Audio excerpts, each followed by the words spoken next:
Welcome to Shadow Talk, your weekly dose of cybersecurity and threat intelligence analysis. I'm your host, Rafael Amado.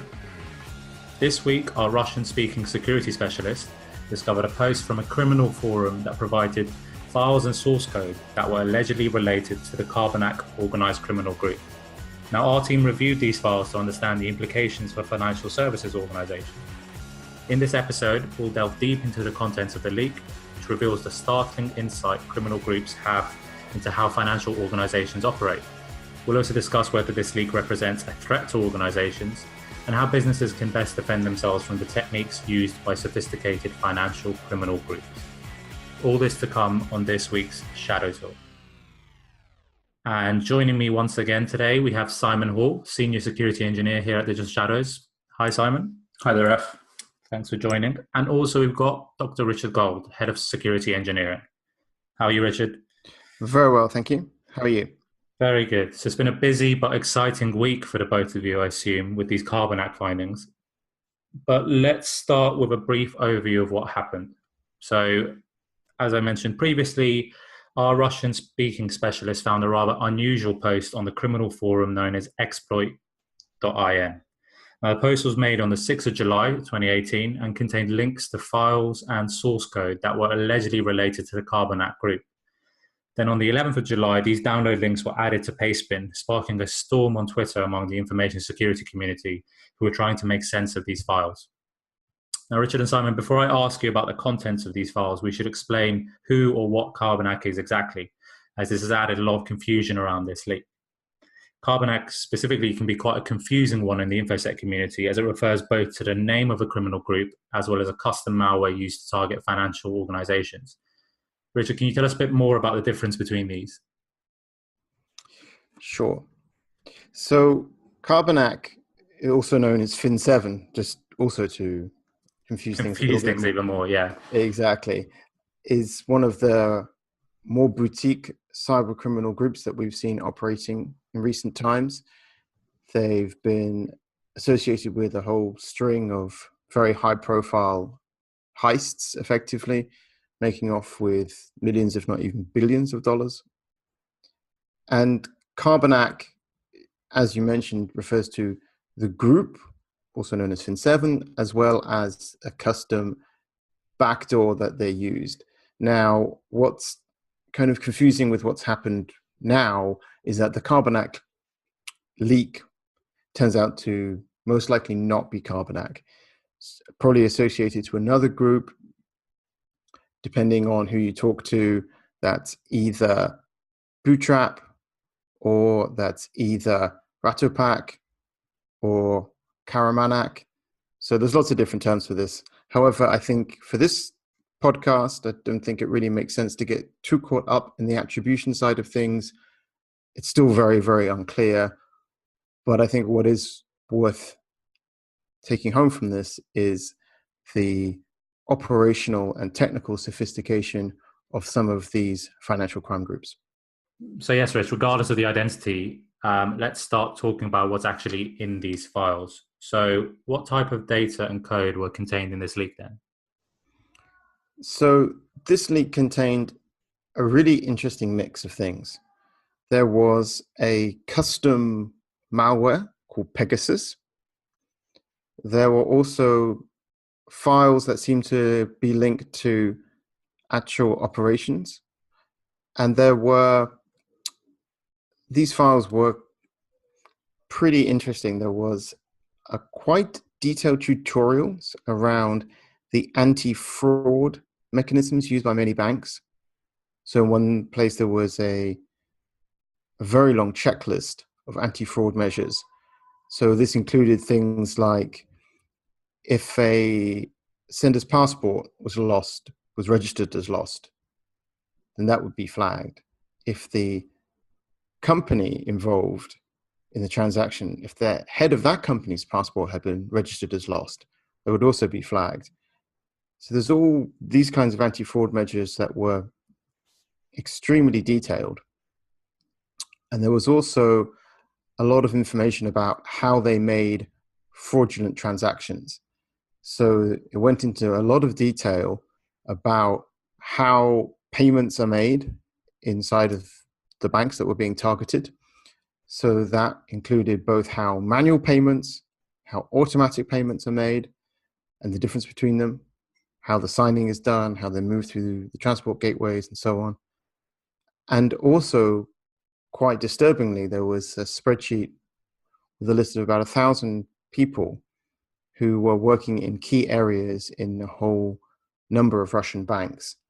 Now, the purposes of this spreadsheet is unclear, but what is clear is that the attackers had gone to great lengths to understand the targets and to understand how the target's business processes operated, how to take advantage of them, how to subvert them. I think it was one of the most interesting insights into the world of these high-level criminal actors that we've seen for a long time. Yeah, and so alongside all those documents, stuff I found really interesting was the Active Directory user dumps as well for various banks within Russia. So there's a lot of information here about all of the users inside these domains, active or disabled, which was quite eye-opening. Yeah, it really shows that these guys, they're really professional. They're taking a very serious approach to their operations. They're really spending that time to get to know every single last detail of the environments that they're compromising. So alongside that, you also had the source code for Pegasus, which was the malware. Pegasus, which was the malware that they used. A lot of this seemed to be pretty bespoke and custom for the job as well. So I haven't had a chance to go through the malware too much, but I know a lot of other people have done some reviews and code analysis on this already. The stuff that I have seen is quite interesting mix of tools and techniques they're using inside there, and also a few CVEs that they've got kind of disclosed in there. A few CVE mentions as well that have been tweeted about that the exploits are available inside this source code. Yeah, we should mention that this is also dates back to about 2015. So a lot of the vulnerabilities that these guys were targeting back then, obviously patched now by the vendors, but the level that they were operating at back then, yeah, exactly. They had their own exploits. It's pretty cool. They were happy also to take existing tools like Mimikatz and modify that for their own ends. But as Simon rightly pointed out, when it got serious, so for the specific task of dealing with the financial institutions that they'd compromised, these guys were going custom. They had their own tooling for that. And like I say, it looked like they really spent an amazing amount of effort to get to know those environments, or had already known these environments well in advance. Yeah, it's definitely an interesting mixture. And say the version of Mimikatz, I think, was flagged previously. That was only operational on Windows XP. But a couple of the exploits they're using for system Privesk within this code actually was operational from, I think, around Windows XP through to Windows 10. So it was operational for some time. And I think there was even seen Dire bank intrusion was seen using the same Privesk exploits as well. Yeah, that's a good point. One of the things we should pick up on here is that there is code sharing, tool sharing between different criminal groups, and also the developers, the malware developers, also move between different groups. There's no major surprises here.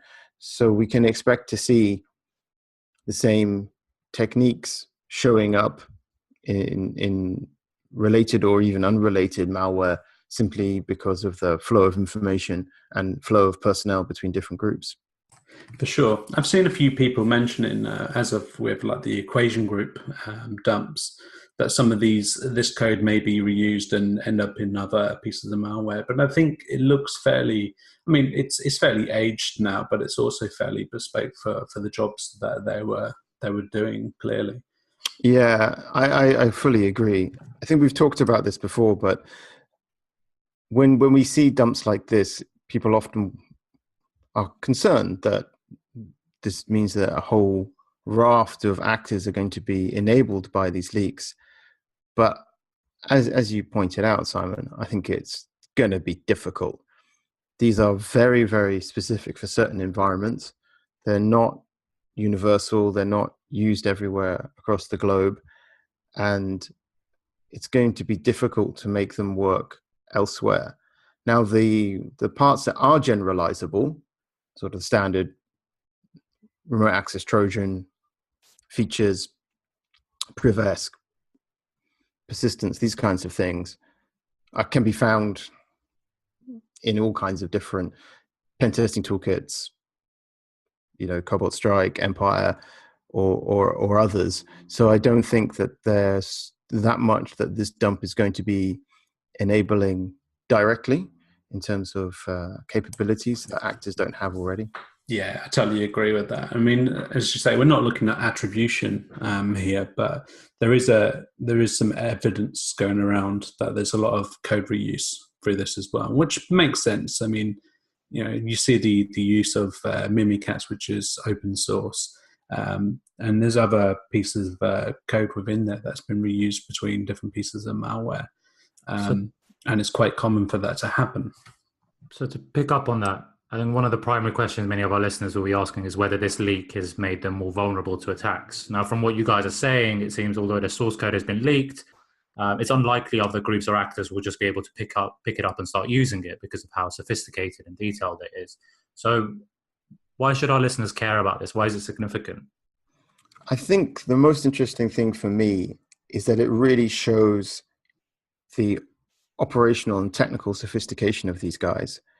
So often in cybersecurity, we are accused of being alarmist, and often good reason. There is a tendency to be hysterical about things and to overhype the threat.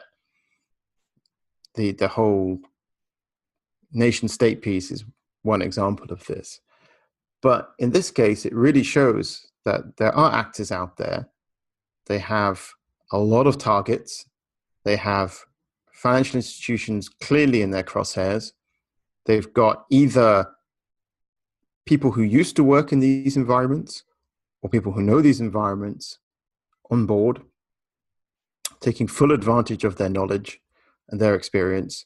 They're writing custom toolkits, which are taking advantage of either vulnerabilities or misconfigurations or lack of oversight in the business processes to achieve their ends.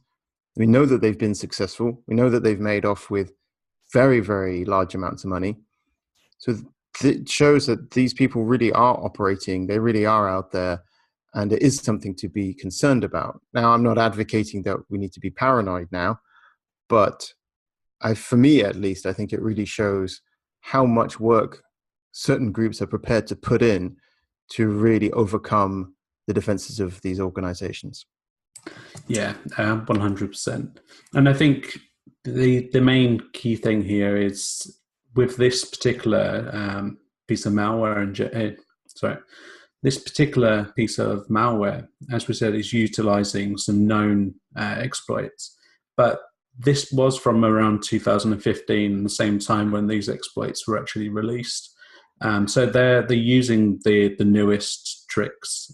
So they're not creating custom exploits for this. They're not going out there and buying some 0 days to try and get into these banks. They are kind of keeping up with the news. They're using the latest CVEs to exploit these systems to gain a foothold.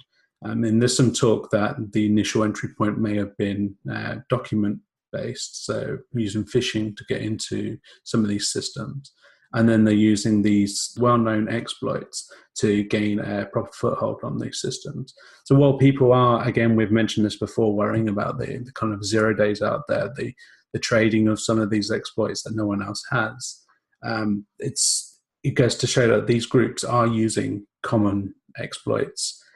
So keeping an eye on kind of the latest vulnerabilities coming out and patching your system would actually provoke some of these attacks.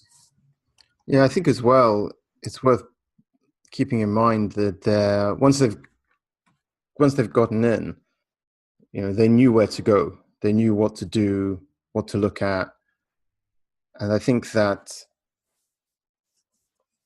it can be tempting to think that attackers just don't know how financial institutions are wired on the inside.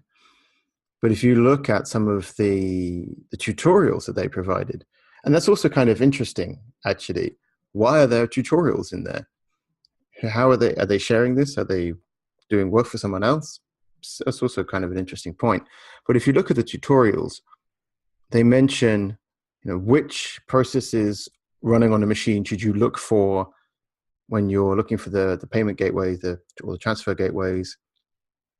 They say that, in large banks, some components may be missing, or the installation location may not be visible, in which case you have to look for which automated solutions are being used and figure out from those, for example, which file servers are being used to see how payment files are exchanged, and all this kind of detail. So they say they really got into this. And it says another one, which, on the basis of the logs, find out when things are turned on and off, the frequency of flights, which I assume means transfers, the settings for file sharings. There's a lot of detail in here about whether the file signing is made automatically or whether it's done manually. So what I mean is that there's a lot of emphasis on that. If you think about the kill chain, the initial entry point, that kind of thing. But once they got inside, they were able to move laterally, get to their targets. And I think that shouldn't be ignored. That, to me, is as complex as developing your own zero-day. Yeah, exactly. With the exploitation, there's nothing out of the norm here. As you say, the key takeaway from this is the amount of intel they'd managed to gather on these banking systems. It's pretty incredible. I think that probably took a lot more work than actually the dev on these tools. And it's not just the systems. I mean, one of the things that really caught my eye was that list of sort of several spreadsheets with key personnel in all these banks. And as you said, Simon, it included Active Directory backups, but then there was a separate list of over 1,000 individuals responsible in senior positions across a range of banks, and all these different details, their emails, their position, where they work exactly. So it's not just the technical, the system information that they've got a good handle on. It's also the actual personnel in these organizations as well. Right. And you think about it, that you can buy exploits. There's a market for that. If you've got some money, you can go and buy an exploit if you really need it. I've also been trained by guys who don't use exploits, and they have a very high success rate of getting into well-defended organizations. So as we've talked about before, you don't need to get hung up on that. You can pretty much assume that they'll find a way in one way or the other. But as you both have mentioned, the amount of intel that they have on the personnel and on the business processes, I think, is what really differentiates them from other criminal actors that we've seen. And as you say, the amount of work that must have gone in to identify 1,000 key employees at different banks, have their work address, work telephone number, mobile number, forum username, which is also quite interesting. What forum could that be? There's a wealth of information there that they've gathered, and that really shows that these guys are really focused. Yeah, I mean, it makes you wonder really the size of these groups and the actual amount of time they spent on these attacks. I mean, I can't imagine they would be done over the case of weeks or months. This is a long old job. So having said all this, what advice then can we give organizations looking to defend against some of the techniques that have been displayed in these findings, particularly those performed by the more sophisticated financial criminal groups? I think, again, when you're looking at the exploits, they're pretty common. So just the normal patching routines to prevent some of the lateral movement. But it's a lot more difficult when it comes down to the human-based stuff. Social engineering is pretty difficult to prevent if done right. Yeah, social engineering works. It's definitely one of the takeaways from this. As Simon mentioned, I think a lot of the mitigation is reasonably standard. Of course, you have to be very careful that you are really doing all of the necessary mitigations in the, to the fullest extent. I talked about security engineering principles before: principle of least privilege, attack surface reduction, network segmentation, all these kind of things, which are very, very important. And I think that continuous monitoring and continuous evaluation of security controls is also very important, and is often a piece which is missed. It's not just deploy something and you're done. You have to constantly check if that configuration that you've got in place is really behaving in the way that you expect it to. I think that decay of quality of control is a real concern. And of course, attackers will take advantage of that wherever they find it.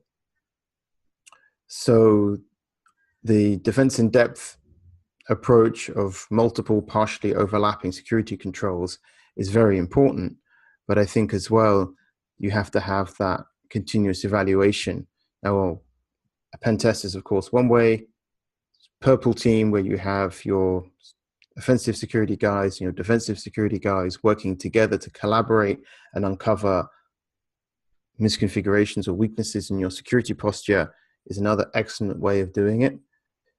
And anything that you can put in place to increase attacker costs is going to be worthwhile, as these guys are very persistent, but you can make their lives more difficult. To recap, a leak containing files and source code allegedly related to the Carbanak criminal group was posted on Exploit.in earlier this month. Our team have analysed the contents of these files, and some of the most interesting findings are as follows. 1. The group behind the malware have detailed knowledge of banking systems. 2. The group use common and recently released exploits. 3. The group have detailed workflows into how to make fraudulent payments and bypass anti-fraud measures. And finally, the exposed spreadsheets of individuals in influential positions is a reminder that individuals responsible for handling payments are attractive targets for criminals. Now, as Richard and Simon have explained, a defense in depth approach and reviewing permissions, revoking them as necessary, can help mitigate against many of the techniques shown here. This is obviously a fascinating finding, and judging by discussions on Twitter, a lot of people still have questions. So for more on this, please visit resources.digitalshadows.com, where you'll find a host of research content from our teams, including a very good article by the security engineering team on this Carbanak, or should we say not Carbanak, findings. Also, if listeners have any specific questions on this topic, feel free to submit questions to our Twitter account with the hashtag ShadowTalk for our team to answer in next week's episode. Details of this will be in the description of the podcast. So that's all we have time for today. Simon and Richard, thank you very much for your time, for your work on this week. No problem. No worries. Thank you. And thank you, listeners. Have a great week.